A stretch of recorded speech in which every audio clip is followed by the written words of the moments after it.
Hola, ¿qué tal? Los bancos de huesos son un recurso fundamental para la traumatología y para la ortopedia, que cada vez ven más desarrollada su capacidad para mejorar la calidad de vida de los pacientes.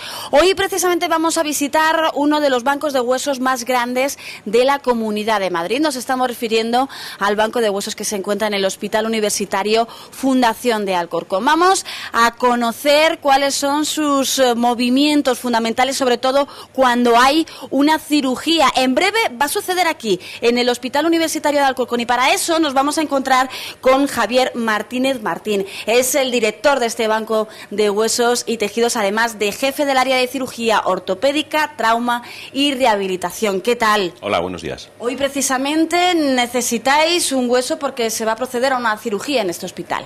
Sí, es una necesidad prácticamente diaria. Hoy concretamente vamos a hacer una cirugía de fijación de columna lumbar y se va a utilizar una cabeza femoral extraída previamente de un donante.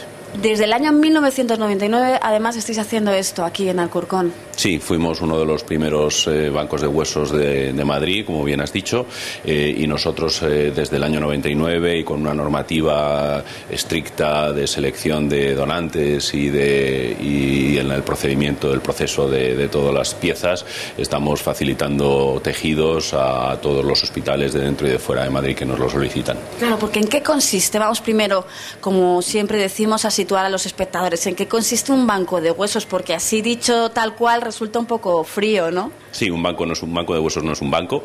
Un banco de huesos es una estructura de mucha gente que colabora y que nuestra función es participar en las donaciones de tejidos, en las donaciones de órganos que hace cualquier familia que ha tenido el fallecimiento de un familiar. Nosotros recogemos aquellos tejidos, ligamentos, tendones y aquellos huesos que pueden ser utilizados después en la cirugía nuestra. Acudimos al hospital en el que se ha producido la donación, el fallecimiento del donante, extraemos esos tejidos, los conservamos, los analizamos, los conservamos y después los distribuimos a los hospitales que puedan precisarlo. Este banco funciona desde el año 1999, pero digamos que los trasplantes de huesos ya se hacen desde mucho tiempo atrás. Sí, la utilización de los tejidos prácticamente aparece, los tejidos en la especialidad nuestra de cirugía ortopédica aparece desde el comienzo de la especialidad. Normalmente se puede extraer del propio paciente al que se le está operando una cantidad muy limitada de hueso, y eso es lo que es una autodonación, un injerto del mismo paciente, pero en muchos casos no es suficiente con esa cantidad de huesos, y en esos casos es cuando necesitan una donación que venga de otro donante, y es lo que hacemos. Es decir, hay dos vías, por tanto, ¿no? El donante puede estar completamente vivo y coleando, porque es verdad que hay ciertas operaciones en las que pues hay huesos que sobran y pueden ser luego incluso trasplantados en otra persona, y luego están los pacientes fallecidos, ¿no? Exactamente. Hay un procedimiento que es el más habitual, que es la sustitución de la cadera, una prótesis de cadera, en el que hay una pieza de hueso, que es la cabeza femoral, que para el paciente al que le estamos operando en ese momento no tiene ninguna utilidad, y que nosotros, en cambio, esa cabeza, una vez analizada, la podemos conservar y utilizar después como un injerto de hueso. Y cuando está fallecido, ¿cómo se produce esa extracción? Porque yo sé que ante todo prima el respeto también hacia esa persona que está fallecida. El respeto y el reconocimiento al donante y a la familia por un acto de gran generosidad como es este, y nosotros actuamos, por supuesto, con ese gran respeto. La extracción de tejidos, la extracción de los huesos, quieras que no, supone una deformación también del cadáver, en este caso, que nosotros siempre reconstruimos después, y actuamos además al final de toda la extracción de los órganos, pero siempre con ese reconocimiento de la familia y del donante. Lo que sorprende es saber la cantidad de tejidos y de huesos que se puede extraer de una persona y que pueden ser utilizados para operaciones en otras. Sí, realmente cualquier hueso se podría extraer. Nosotros, pues por utilidad, por unas razones prácticas puramente, extraemos fundamentalmente los fémures, la pelvis, las tibias, las rótulas, y luego los tendones rotulianos y algún otro tendón, fundamentalmente de los miembros inferiores, puesto que son los huesos de mayor tamaño y mayor volumen. ¿Cuál es el perfil del posible donante? ¿No? ¿O no lo hay? ¿Cualquier persona es válida? cualquier persona que hace una donación de órganos puede hacer una donación de tejidos, y de hecho nosotros siempre explicamos que no solo es donar un hígado, donar un riñón con el que se puede salvar una vida, también se puede donar un hueso, un tejido que dará también calidad de vida a un posible receptor. A lo mejor quizás sois los grandes desconocidos, o no, ya la población cada vez está más concienciada de que eso, de que todo nuestro cuerpo vale, no solamente los órganos vitales. Vosotros os ocupáis mucho de esto y nosotros también lo intentamos, y en este hospital hemos hecho jornadas un poco para dar a conocer esta actividad. No es muy frecuente y, como bien has dicho, nuestro banco de huesos es quizá el mayor de la Comunidad de Madrid y uno de los mayores de España, y intentamos fomentar esta donación e intentamos explicar a todo el mundo que la donación de tejidos, la donación de huesos es muy importante también, como es la de los órganos vitales.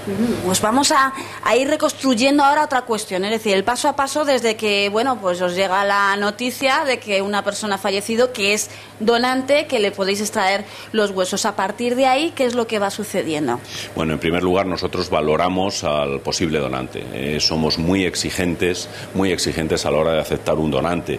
Me refiero a exigencias en cuanto a enfermedades previas, análisis, estancias en la UCI del hospital donde haya fallecido, en caso de que así sea, o posibles cirugías que puedan contaminar los huesos. El tejido, el hueso, es muy sensible a la infección y, por supuesto, nosotros tenemos que descartar esa infección y la transmisión de enfermedades a un posible receptor.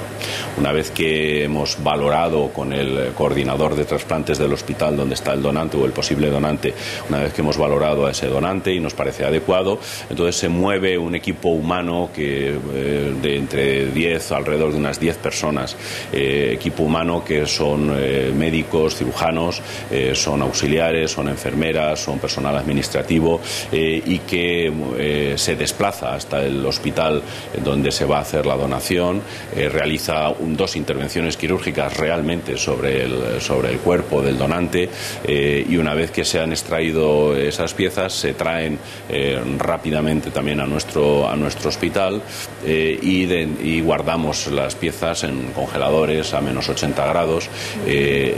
A continuación se hace un análisis de cada una de esas piezas, y una vez que consideramos que esas piezas o el donante en general es apto para poder hacer la donación, pues se hace ya distribución a aquellos hospitales que nos solicitan un tejido. Precisamente sois el único equipo volante, ¿no?, que hay en la Comunidad de Madrid, es decir, que podéis trasladaros, como acabas de comentar, de un lado a otro, pues para hacer la extracción que analizabas, ¿no? Y precisamente con esos equipos son los que, bueno, a partir de aquí ahí introducís todo vuestro material y a partir de ahí a viajar a donde os llamen.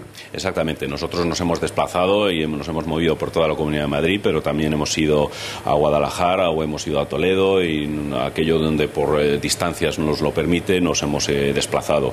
El equipo es tan sencillo como estas bolsas, que lo que tienen, no hay nada que enseñar, es equipo quirúrgico, bisturís, pinzas, tijeras, etcétera, etcétera, para realizar esas 2 intervenciones que se le hacen al paciente para extraer los tejidos.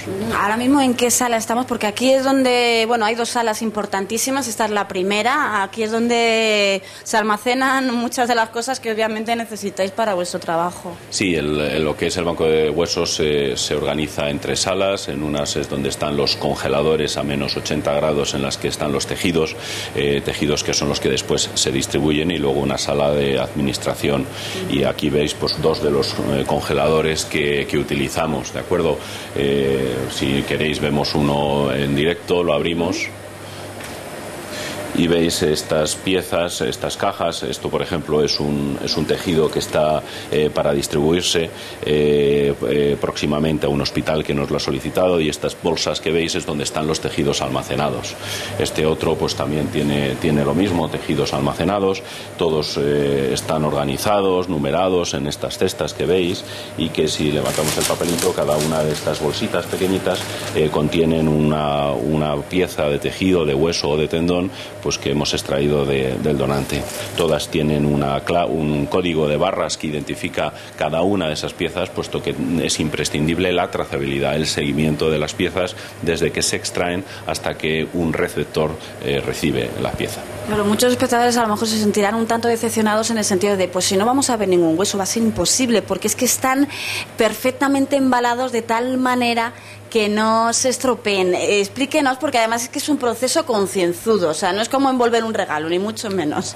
Es un regalo para el receptor, sin ninguna duda. Se envuelve de una forma exquisita. ¿Por qué? Porque ese hueso luego se utiliza en un quirófano, en una situación de esterilidad absoluta, y como decía, somos muy sensibles de la infección y tenemos que conseguir que la pieza que se utiliza, que el tejido que se utiliza, no transmita ninguna enfermedad. Si no tenemos este exquisito cuidado en envolverlo, en recoger el tejido, existiría más riesgo. No puedo abrir una pieza ahora, puesto que están estériles, y una pieza que yo abriera es una pieza que tendríamos que eliminar, que descartar y que tirar, cosa que por supuesto no podemos hacer. Y también se preguntarán, bueno, ¿y si se va la luz, qué pasa con los congeladores? Pues tampoco pasa nada, está todo pensado. Hay grupos electrógenos a los que se conectan los congeladores y tienen una autonomía suficiente para que esa situación, que por supuesto puede pasar y que se ha ido la luz en estos 13 o 14 años que llevamos, pero mantienen esos menos 75, menos 80 grados centígrados todo el día. Y el resto de armarios, bueno, uno muy grande también para la documentación. Y es que, aunque parezca mentira, pero es otro apartado importantísimo, porque es documentación que se guarda además durante muchísimo tiempo. En efecto, nosotros nos vanagloriamos que cumplimos toda la legalidad establecida desde la Comunidad de Madrid, desde el Estado y desde Europa. Incluso cumplimos la normativa que existe al respecto de los bancos de tejidos en Estados Unidos. Y para cumplirlo todo esto tiene que haber una documentación que tiene que estar guardada, tiene que estar custodiada por nosotros y está así cerrada en un armario, y que se deben de mantener durante años después de la extracción. Lo mismo sucede con ese congelador Seroteca. Ahí está el suero. Es que sin ello no se podrían realizar tampoco las cirugías con estos huesos que acabamos de ver. Explíquenos un poquito más. Sí, en este congelador, que lo vamos a abrir porque tampoco hay ningún misterio, solamente hay pequeños tubitos en estas cajas que se pueden ver, que son muestras de suero de los donantes y de los receptores. ¿Qué quiere decir?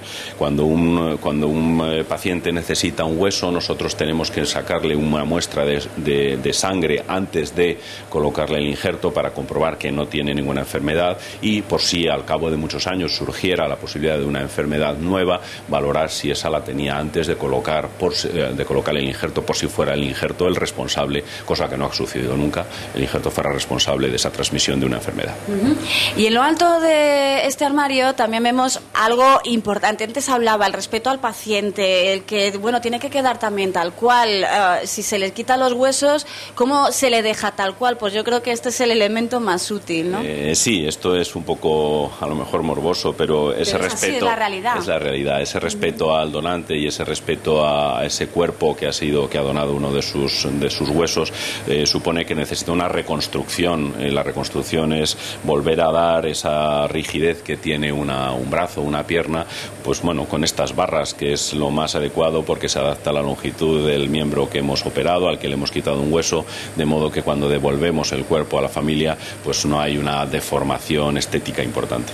Pues vamos a cambiar de sala, si le parece, al doctor Javier Martínez. Le pido a mi compañero que nos siga, porque aquí hay más almacenaje de huesos y tejidos, y aquí es donde además se procede también al embalaje de cara a poderlo trasladar a otros hospitales o a otras zonas de este mismo hospital. Sí, aquí tenemos por un lado un gran archivo también de documentación. Vuelvo a decir que es fundamental que haya un seguimiento de todos los tejidos y una documentación exhaustiva de cada donante, de cada pieza y de cada receptor. Y son muchos miles de pacientes los que se han beneficiado, y por eso tenemos una documentación tan grande.